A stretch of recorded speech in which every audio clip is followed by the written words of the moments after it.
ভাই, রন্ধনখণ্ডের সমস্ত নেতা কর্মী এবং ডাকের পার্টির সমস্ত এলাকা থেকে আগত নেতা কর্মী সকলের প্রতি সালাম, আসসালামু আলাইকুম। ওয়ালাইকুম আসসালাম।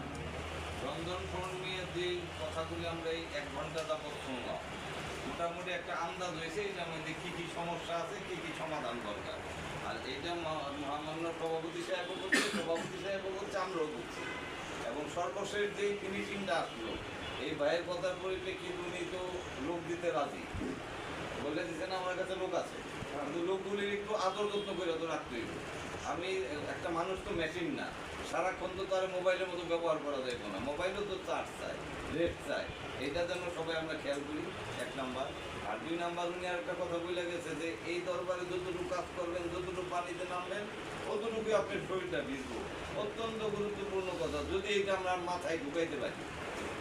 আমরা গেলাম, গিয়া ছটফট করলাম, আমরা আড্ডা মারলাম চায়ের দোকানে। আর বিলাল ভাই যে কথাটা বারবার বলছে, একাধিকবার বলছে, যে আমরা চায়ের দোকানে যে আলোচনা করতেছি, এটা তো শুধু জাকের ভাইরা চায়ের দোকানে না, জাকের বাইরেও তো লোক আছে, স্থানীয় তো লোক আছে, তারাও তো আমাদের কথাগুলি শুনে যাইতেছে।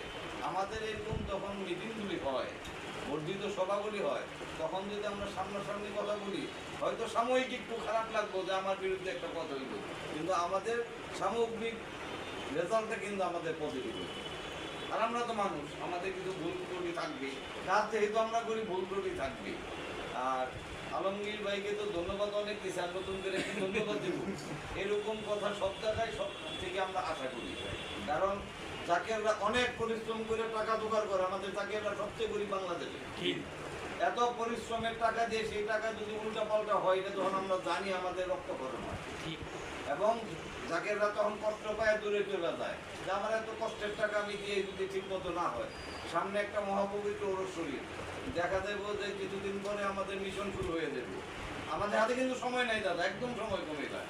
তো মিশনের পরে আমরা তো ঘরে ঘরে যাব, আমরা যারা রুট লেভেলে কাজ করি, আমরা যে ঘরে ঘরে যাব, তাদের সামনে তো তাদেরকে বুঝেই আমার খেদমত টানতে, তাই নয় কি?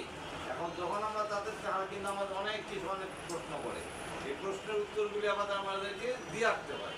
এখন যেহেতু আমাদের গরিবের সংখ্যা বেশি, আমরা সকলের পিঠে হাত দিয়েই কিন্তু আমাদের খেদমতটা করতে হবে।